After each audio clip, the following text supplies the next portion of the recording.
तो हेलो दोस्तों, मैं हूं आपका दोस्त और होस्ट सुनील और आप सुन रहे हैं सुनील हॉरर स्टोरी। कहानी को देखने से ज़्यादा सुनने में मज़ा आता है, तो अपने हेडफोन लगा लीजिए दोस्तों। आज की पहली कहानी का नाम है 7वीं मंजिल। तो बिना देरी के हम कहानी को शुरू करते हैं। आप चैनल को ज़रूर सब्सक्राइब कर लें और अगर आपको कहानी अच्छी लगे तो आप लाइक कर देना। दोस्तों, आत्मा कभी भी झट से तुम्हारे सामने नहीं आती। वो पहले तुम्हारे अंदर घना डर पैदा करती हैं, क्योंकि तुम्हारा डर ही उनकी ताकत है। ये मेरे साथ हुई एक सच्ची कहानी है। मेरा नाम प्रियंका है। आज जो घटना मैं आपको बताने जा रही हूँ, ये मेरी लाइफ का आज तक का बहुत ही खौफनाक एहसास रहा है। जो मैंने उस रात देखा था और जो मैंने फील किया था, उसके बाद मैं ऑफिस में रुकना ही बंद कर दिया। ये बात 2009 की है। तब मैं एक सॉफ्टवेयर कंपनी में एक छोटी सी ब्रांच में काम किया करती थी और एक दिन मेरी कंपनी ने मुझे एक प्रोजेक्ट साइन किया और उस प्रोजेक्ट की सिलसिले में मुझे अचानक ही मेरी कंपनी के हेड ऑफिस में जाना पड़ा। मेरे लिए तो वो एक नया शहर था, नई जगह थी। अब नई थी तो काम करना भी अच्छा लगता था। उसके बाद मुझे मेरे प्रोजेक्ट पर काम करने के लिए एक कोने में डेस्क दिया गया। वो बहुत ही बड़ी और ऊंची बिल्डिंग थी और बिल्डिंग के 7th फ्लोर पर मेरी कंपनी का ऑफिस था मेन। 2-3 दिन मैंने अच्छे से काम किया, पर न जाने क्यों मेरा काम में वहाँ पर मन ही नहीं लग रहा था। और फिर ऊपर से बॉस ने भी मुझे नेक्स्ट मंडे तक अपना प्रोजेक्ट फाइनल करने के लिए कहा था और मुझे वहाँ पर बहुत ही बोर हो रहा था। तो मुझे वीकेंड से पहले काम ख़त्म कर कर घर जाने का मन कर रहा था। वैसे तो मेरी टीम मेरे ब्रांच ऑफिस से मेरी हेल्प कर रही थी, पर उस दिन फ्राइडे होने की वजह से सब जल्दी घर निकल गए और फिर पूरी रात भर मैं अकेले ही काम करती बैठी रही अपने हेड ऑफिस में। यहाँ भी सब लोग जा चुके थे, सिक्योरिटी गार्ड भी थे ऑफिस में, पर सब नीचे वाले फ्लोर पर थे। अब रात के 11 बज चुके थे और सब तरफ इतना शांत हो चुका था कि घड़ी की टिक टिक भी अब साफ साफ सुनाई दे रही थी। सुबह से शाम तक लगातार काम करने की वजह से मेरी आंखें भी अब बोझल हो चुकी थी। अब मुझे नींद की झपकियां आने लगी थी, तो मैंने फिर से अपने सिर को हिलाते हुए अपने आप को जगाया। चेहरे पर थोड़ी पानी की छींटें मारी और सामने लैपटॉप पर ध्यान दिया। फिर भी मुझे नींद पर कंट्रोल नहीं हो रहा था। तो फिर मैं अपने कानों में हेडफोन डालकर टेस्ट चेक करके हेडफोन पे गाने सुनने लगी और तभी मैंने अपनी लैपटॉप की स्क्रीन पर देखा कि मेरे पीछे कोई परछाई उभर रही है। तभी मैंने झट से अपने दाएं बाएं मुड़ते हुए पीछे की ओर देखा, पर पीछे कोई भी नहीं था। मैंने फिर से अपनी आंखों को मसलते हुए थोड़ा ठंडा पानी पिया और अपनी आंखों पर भी लगाया। मुझे लगा कि शायद नींद की वजह से मुझे ये अजीब सा वहम हुआ होगा। अब हुआ ऐसा कि जब हमें बहुत नींद आने लगती है तब उसे कंट्रोल करना बहुत ही मुश्किल हो जाता है और ऊपर से ये काम, और इसलिए अब मेरा सिर बहुत ही भारी होने लगा था। तभी अचानक पीसी की स्क्रीन पर कुछ डरावना चेहरा झलका और तभी गायब हो गया। उसे देख तो मेरी जैसे नींद ही उड़ गई थी। मैंने तभी आसपास देखा, सब कुछ ठीक था, सब कुछ नॉर्मल था और कहीं कोई हलचल नहीं थी। मुझे लगा कि शायद कोई पीसी में खराबी होगी और तब मैंने पीसी को रीस्टार्ट किया और सोचा कि जब तक ये रीस्टार्ट हो रहा है तो मैं कॉफ़ी लेकर आती हूँ। और फिर मैं वहाँ से उठकर बाहर कॉरिडोर में चली गई। वो बहुत ही लंबा एक कॉरिडोर था। मैंने कॉफ़ी मशीन को ऑन किया और दूसरी तरफ पानी भरने के लिए नीचे झुकी तो मुझे महसूस हुआ कि उस कॉरिडोर के दूसरे छोर पर, जहाँ पर सीढ़ियाँ थीं, वहाँ से कोई तेज़ी से पास हुआ। तब मुझे थोड़ा सा डर लगा, क्योंकि कोई भी नॉर्मल इंसान ऐसा कभी नहीं करेगा। मैंने तभी पानी का टैप बंद किया और कुछ देर हाथ में गिलास लेकर ऐसे ही खड़ी रही। ऊपर हर जगह सीसीटीवी कैमरे लगे हुए थे और फिर मैंने सीसीटीवी की ओर देखा और लगा कि अगर कोई भी बदतमीजी कर रहा होगा तो वो सीसीटीवी में ज़रूर पकड़ा जाएगा। मैंने तभी कॉफ़ी का कप लिया और उसे होठों से लगाकर थोड़ा टेस्ट किया और तभी मुझे किसी बिल्ले की आवाज़ सुनाई दी और मैंने जब दाएं बाएं देखा और तभी मेरी नज़र सीढ़ियों पर गई तो एक नन्ही सी छोटी सी बिल्ली सीढ़ियों पर झुककर मुझे ही देख रही थी। शायद वो भूख की वजह से 7 फ्लोर चढ़कर ऊपर आई होगी और शायद अब वो मुझे देखकर अपनी भूख को जाहिर कर रही होगी। पर कभी कभी आप जैसा सोचते हैं चीज़ें बिल्कुल भी वैसी नहीं होती। शायद ये तो बस शुरुआत थी। तो मैंने कॉफ़ी का कप वहीं पर ऊपर रखा मशीन पर और मैं सीढ़ियों की ओर चली गई। वैसे भी मुझे बिल्लियाँ पसंद थी, तो जैसे ही मैं वहाँ पहुँची बिल्ली अचानक कहीं गायब हो गई। मुझे लगा कि उसने मुझे दौड़ते हुए सुन लिया होगा और तभी वो भागकर नीचे गई होगी। वैसे भी बिल्लियाँ बहुत तेज़ होती हैं। मैंने तभी सीढ़ियों से नीचे झुककर देखा पर वो सीढ़ियों पर कहीं भी नज़र नहीं आ रही थी। पर जब मैं नीचे झुककर देख रही थी तभी मैंने अपने कानों के पास किसी की सांसों की आवाज़ महसूस की और अपने कमर पर किसी के हल्के से हाथ महसूस किए, जैसे कोई मुझे उठाकर नीचे फेंकना चाहता हो। वो अजीब सा एहसास होते ही मैं झट से पीछे हट गई। पर जैसे ही मैं पीछे हटी वो बिल्ली कॉरिडोर में बिल्कुल मेरे सामने खड़ी थी। तभी मैंने डर कर चौंकते हुए अपने मुंह पर हाथ रख लिया। थोड़ी देर के लिए तो जैसे मेरी धड़कन रुक सी गई थी। उसकी चमकती हुई आंखें और अजीब सी आवाज़ ने मुझे डरा ही दिया था। ये बिल्लियाँ भी ना कभी कभी इंसानों जैसी आवाज़ निकालती हैं। फिर मैंने अपने आप को शांत किया और उसे अंदर उठाकर अपने डेस्क पर ले गई। उसे उठाकर जब मैंने टेबल पर रखा और बैग में कुछ स्नैक्स थे तो उन्हें निकालकर उसके सामने रखा। वो चुपचाप मेरी ओर देखते हुए वहाँ बैठ गई। अपने आप को सिकड़ते हुए उसने अपने पंजों और पूंछ को ब्लेट लिया। वो बहुत देर तक वहीं बैठी रही। मैं कॉफ़ी पीते पीते फिर से काम करने लगी, लेकिन उसके कुछ ही देर बाद मेरी आंखें फिर से बंद होने लगी और तब मैं शायद सो चुकी थी जब मेरी ज़िंदगी में सबसे डरावना पल और डरावना एहसास महसूस किया। उस वक्त मेरा सिर डेस्क पर या कीबोर्ड पर था शायद, और तब मैंने उस गहरी नींद में एक नाम सुना। वो बहुत ही हल्की आवाज़ थी, प्रियंका, प्रियंका, मुझे रास्ता दिखाओ, मुझे घर जाना है। प्रियंका। सोते हुए मैंने सपना देखा कि कोई मेरा नाम लेकर मुझे पुकार रहा है। मुझे तभी ऐसा लगा कि किसी ने शायद मेरे सर पर हाथ फेरा है। मैं अपने आप को जगाने की कोशिश कर रही थी, पर फिर सिर बहुत ही भारी लगने लगा था, जैसे मेरे सीने पर बहुत ही भारी चीज़ का बोझ हो। मुझे सांस लेने में भी तकलीफ़ होने लगी थी। पर उसके अगले ही कुछ सेकंड में मैं झट से उठकर बैठ गई। मेरा पूरा चेहरा पसीने से भरा हुआ था। अपना पसीना पोंछते हुए मैंने तेज़ी से आंखें झपकते हुए डेस्क पर देखा तो वहाँ पर वो बिल्ली नहीं थी। तभी मुझे मेरे पैरों पर किसी का हाथ महसूस हुआ। कोई मेरे पैरों को सहला रहा था। जब मैंने झुककर नीचे देखा तो मेरे रोंगटे खड़े हो गए।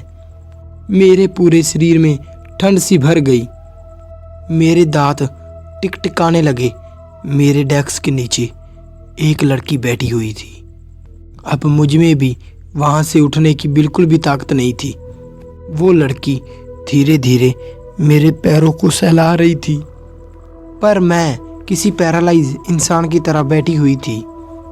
वो मेरी कुर्सी के बिल्कुल पास बैठी थी। उसके बाल लंबे और खुले थे और उसका चेहरा काला नजर आ रहा था। आंखें तो जैसे थी ही नहीं। वो वहाँ से मुझे देखकर एक अजीब से तरीके से मुस्कुरा रही थी। मैंने उसे एक ही झलक देखा और अपनी आंखें बंद कर ली।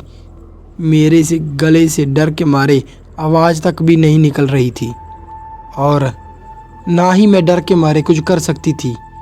तब वो मुझसे कुछ कह रही थी। मुझे घर जाना है, मुझे मेरे घर ले चलो।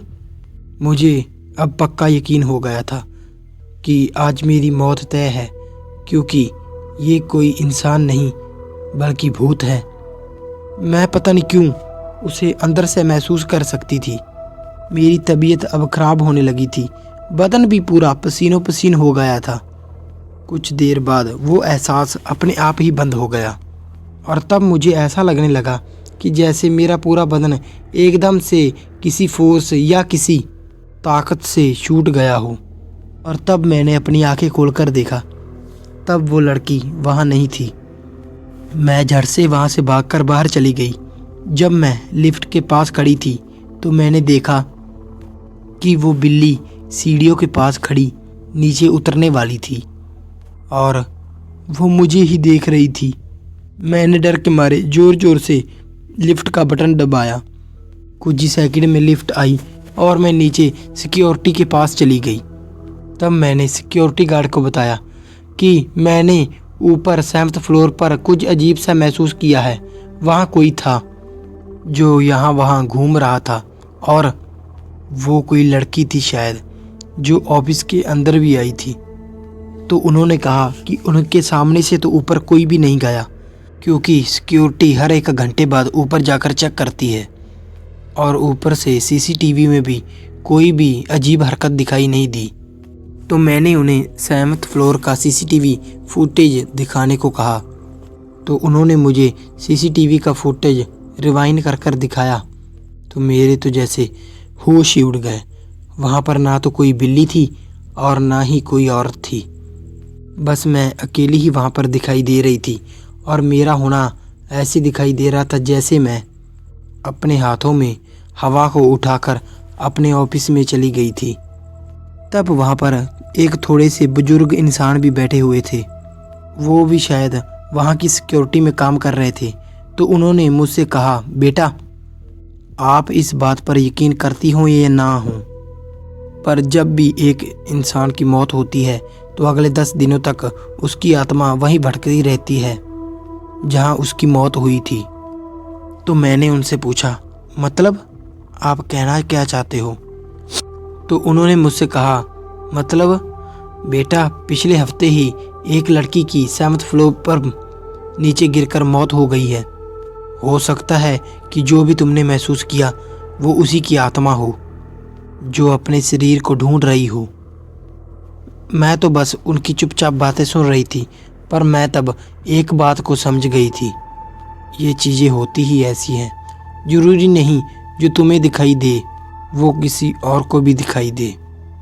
मैं उसी वक्त सिक्योरिटी को लेकर ऊपर मेरे ऑफिस में चली गई। वहाँ से मेरा पर्स लिया और प्रोजेक्ट के रिकॉर्डिंग जो भी फाइलें थी उसे लेकर मैं रवाना हो गई। पर उस दिन के बाद मुझे इस बात पर यकीन हो गया है कि सच में दुनिया में ऐसी चीज़ें भी मौजूद हैं जिसे हम कभी एक्सप्लेन नहीं कर सकते, कभी भी नहीं। तो दोस्तों अब बिना देरी के हम करते हैं दूसरी कहानी शुरू। दूसरी कहानी का नाम है टनल की चुड़ैल। तो बिना देरी के हम कहानी को शुरू करते हैं। दोस्तों कुछ सफ़र इतने डरावने होते हैं कि उन्हें याद कर कर आज भी हमारे रोंगटे खड़े हो जाते हैं। आज की ये कहानी ऐसे ही एक सफ़र के बारे में है। मेरा नाम सुधीर है। ये कहानी मेरी है। आज से ठीक 40 साल यानी 40 साल पहले 1980 की तकरीबन ये घटना है। तब मैं दिल्ली शहर में एक सरकारी नौकरी किया करता था। शाम को जब मैं ऑफिस से घर आया तो मुझे गांव से एक फ़ोन आया। तो उन्होंने मुझसे आगे से कहा, बेटा तुम्हारी दादी की तबीयत बहुत ख़राब है और वो अपने आखिरी वक्त में अपने पोते को देखना चाहती है। मेरी बेटी का नाम सारा है। तब मेरी बेटी बहुत छोटी थी, कुछ 3 या 4 साल की होगी। तो फ़ोन आने के बाद उसी रात मैं ट्रेन लेकर अपने गांव निकल पड़ा। दिल्ली से आसम बहुत ही लंबा सफ़र था और मैं भी बहुत सालों बाद अपने गांव जा रहा था। बचपन में 1-2 बार गया था, पर कब वो मुझे याद नहीं।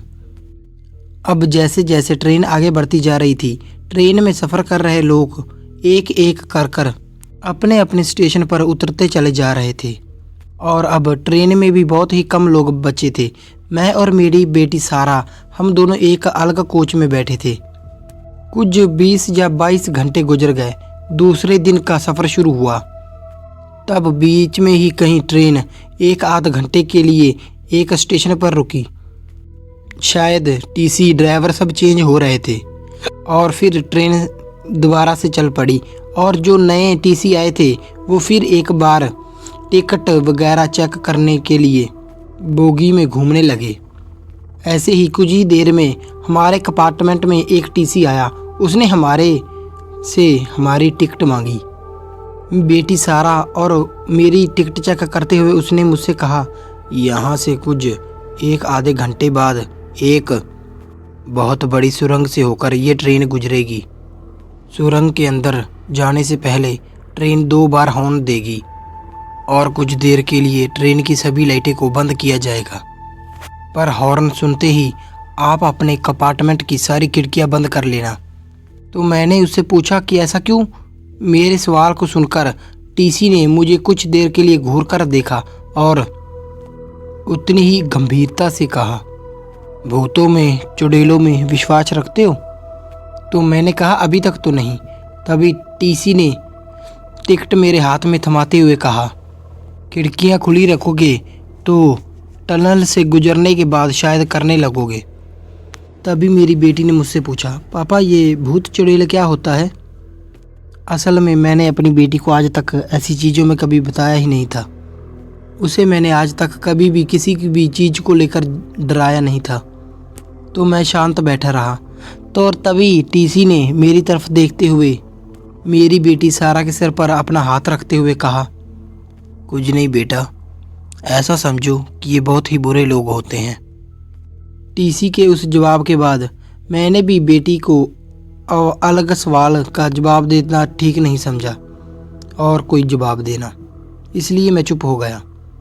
और तब मुझे टीसी ने कंपार्टमेंट के दरवाजे के पास बुलाया और धीमी आवाज़ में कहा, आप भूतों में यकीन रखते हो या ना रखते हो, पर अपनी प्यारी सी बेटी के लिए ही कुछ देर के लिए मेरी बात पर यकीन कर लो और जब तक कि गाड़ी पूरे टनल को पार नहीं कर लेती खिड़कियां खोलने की गलती मत करना।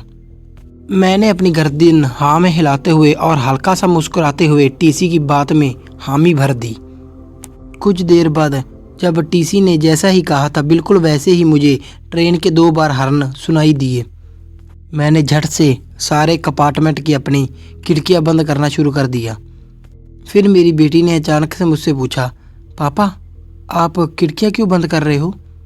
मैंने तब उसे बस इतना ही कहा, हम बस थोड़ी देर के लिए ही बेटा, और हंसकर उठाकर उसे अपनी गोद में लेकर बैठ गया। ट्रेन धड़ाधड़ आवाज़ करते हुए टनल के अंदर घुस गई और ट्रेन के अंदर सब तरफ अंधेरा ही अंधेरा हो गया। ट्रेन थोड़ी ही आगे बढ़ी होगी कि कुछ ही देर में मुझे किसी के रोने की आवाज़ सुनाई देने लगी। वो आवाज़ किसी औरत के रोने की आवाज़ थी। ट्रेन की आवाज़ को चीरते हुए वो आवाज़ मुझे मेरे कानों में साफ साफ सुनाई दे रही थी। शायद सारा ने भी वो आवाज़ सुनी। पापा पापा बाहर कोई रो रहा है। मैंने उसे संभालते हुए कहा, कोई नहीं है बेटा, कोई नहीं है।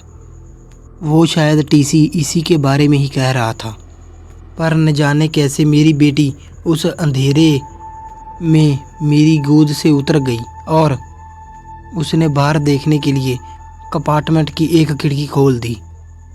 फिर उसने कहा, पापा सुना, सच में बाहर कोई रो रहा है। पर उसकी खिड़की खोलते ही एक जोर का हवा का झोंका खिड़की के अंदर आया और उसके साथ ही मेरा पूरा बदन कांप उठा।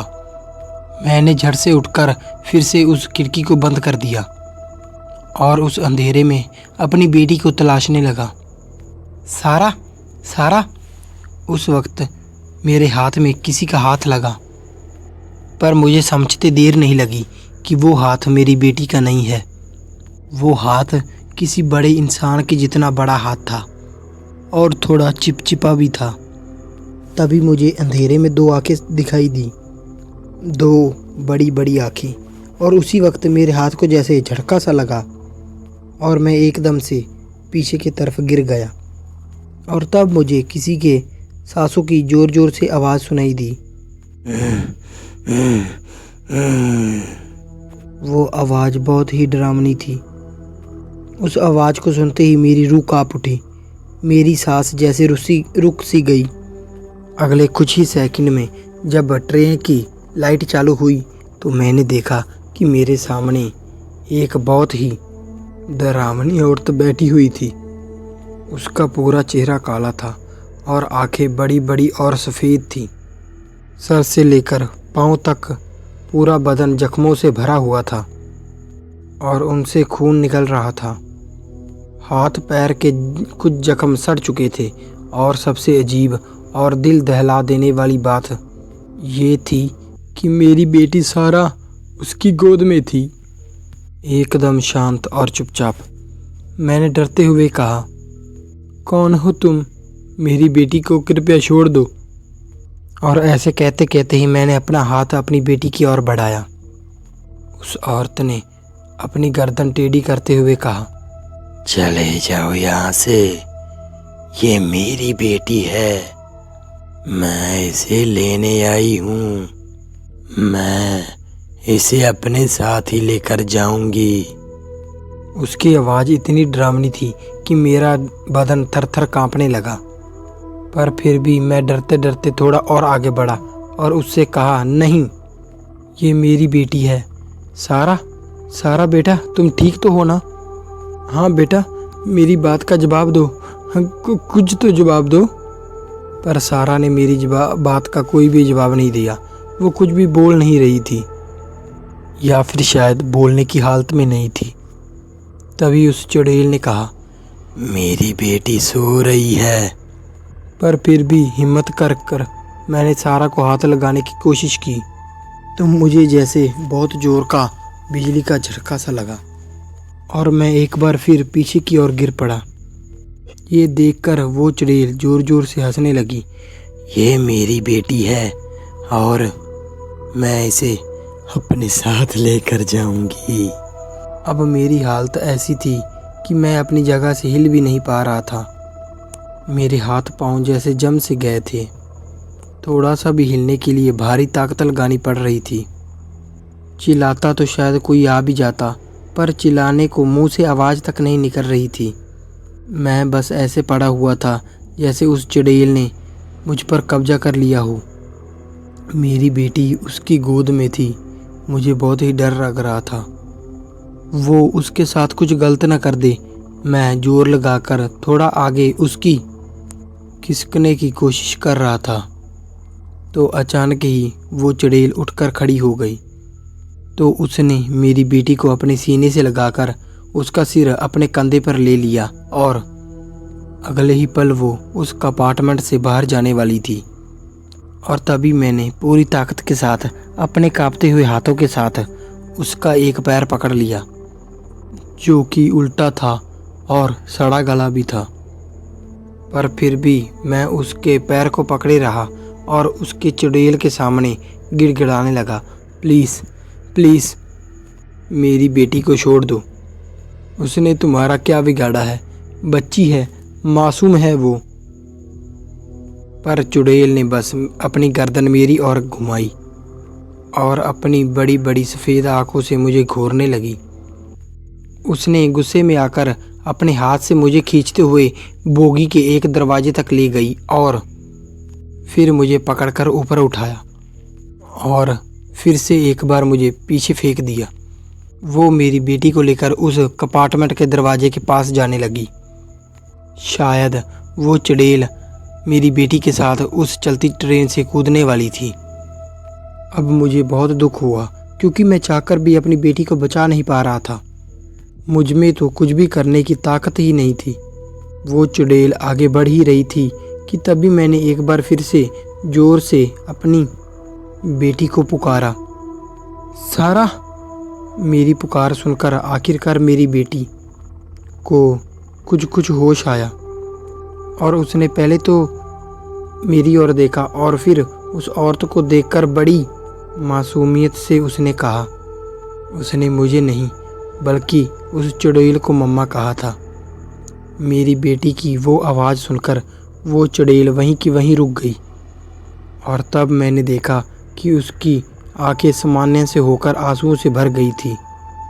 मम्मा, आप मुझे कहाँ लेकर जा रही हो? मेरी बेटी मासूम थी। उसे उस वक्त जरा भी डर नहीं लग रहा था। मेरी बेटी की वो मासूमियत भरी पुकार सुनकर चुड़ैल ने उसे अपने गले से लगा लिया और कहा, मेरी बच्ची, तुम मुझे छोड़कर कहाँ चली गई थी?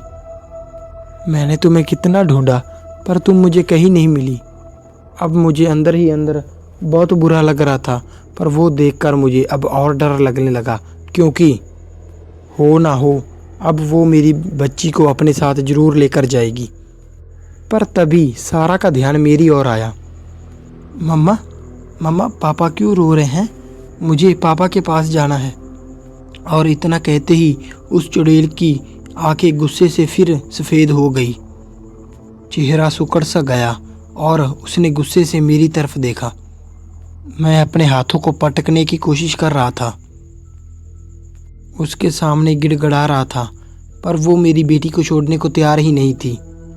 और अगले ही पल वो चुड़ैल उस चलती हुई ट्रेन से कूद गई और मैं फूट फूट के रोने लगा। सारा, सारा मेरी बच्ची, सारा।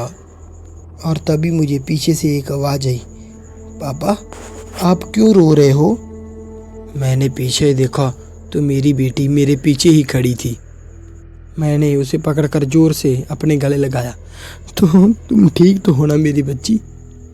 मेरी नादान बच्ची ने मेरी आंखों की आंसू को पोंछते हुए कहा, पापा, क्या वो मम्मा थी? पापा, क्या वो बुरी औरत थी? वो रो क्यों रही थी? मेरी बेटी मुझे एक एक के बाद एक सवाल पूछे जा रही थी। मैंने फिर से उसे अपने गले लगाते हुए बस एक ही जवाब दिया, नहीं बेटा, वो बुरी औरत नहीं थी, वो एक माँ थी जो अपनी बेटी को ढूंढ रही है।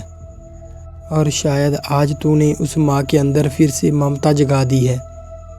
और उसके कुछ देर बाद मैंने अपने आप को शांत किया और जाकर अपने कंपार्टमेंट में बैठ गया। मेरी बेटी तब सो रही थी और मैं बहुत देर तक उसके सर को सहलाता रहा। ट्रेन भी अब उस सुरंग से काफ़ी आगे निकल चुकी थी। बाद में वो टीसी फिर से मेरे कंपार्टमेंट में आया और तब उसे मैंने अपने साथ हुई पूरी घटना के बारे में कुछ भी नहीं बताया। बस उसे इतना ही कहा कि मैंने टनल से गुजरते हुए किसी की रोने की आवाज़ सुनी। वो किसकी आवाज़ थी? यहाँ पर आखिर हुआ क्या था? तो टीसी ने पहले मेरी बेटी को देखा और कहा, मैं ठीक तो नहीं जानता, बस सुनी सुनाई कहानी है, क्या सच और क्या झूठ ये कोई नहीं बता सकता। पर सालों से ये होता आ रहा है कि जब भी ट्रेन सुरंग से गुजरने वाली होती है, सब अपनी अपनी खिड़कियाँ बंद कर लेते हैं, खासकर वो जिनके पास छोटे बच्चे होते हैं, और कोई भी इस बात को टालने की हिम्मत नहीं करता। सुना है कि कई साल पहले एक औरत इसी रास्ते से होकर अपने घर जा रही थी। कहते हैं उसकी 4 साल की बेटी भी उसके साथ ट्रेन में ही सफ़र कर रही थी। और तब लुटेरों ने ट्रेन के अंदर घुसकर लूटपाट करना शुरू कर दिया। बहुत खून खराबा हुआ, बहुत से लोग मारे गए, और उस दौरान उस औरत की प्यारी सी बच्ची भी उन लुटेरों ने उठा लिया था। और जब वो औरत उनके सामने अपनी बेटी को छोड़ देने के लिए भीख मांगने लगी, गिड़गिड़ाने लगी, तो उन लुटेरों ने उस औरत को चलती हुई ट्रेन के अंदर टनल में ही कहीं चलती हुई ट्रेन से फेंक दिया। उसके बाद क्या हुआ ये तो किसी को कुछ भी पता नहीं। कहते हैं शायद वो औरत उसी वक्त मर गई उस टनल में ही। पर कहते हैं कि उस दिन के बाद से ही वो अपनी बेटी को ढूंढ रही है उस टनल में। उस सुरंग से गुजरते हुए हर ट्रेन में वो अपनी बेटी को ढूंढती है। ये बात तो मुझे पता थी कि टीसी जो कुछ भी कह रहा है ये सब सच है। अब तो उस घटना को हुए बहुत साल बीत गए हैं। मेरी बेटी तो उस घटना को बाद में भूल भी गई, पर मुझे तो आज भी वो दिन याद है और आज भी उस घटना को याद कर कर मेरे रोंगटे खड़े हो जाते हैं। तो दोस्तों ये थी आज की 2 कहानियाँ। कैसी लगी आपको कहानियाँ? लाइक शेयर कमेंट ज़रूर कर दिया करें भी आपको कहानी कैसी लगी। कमेंट मिलता है आपका पॉजिटिव नेगेटिव, पता तो चले कैसी कहानी है। आप मुझे बताइए आपको आगे कौन सी कहानी चाहिए, किस टॉपिक पे चाहिए। मैं इसके अच्छी भी कहानी लेकर इससे अच्छी और भी आने वाली हैं। और चैनल को ज़रूर सब्सक्राइब कर लें और अपने दोस्तों के साथ भी शेयर करें। और तब तक के लिए धन्यवाद।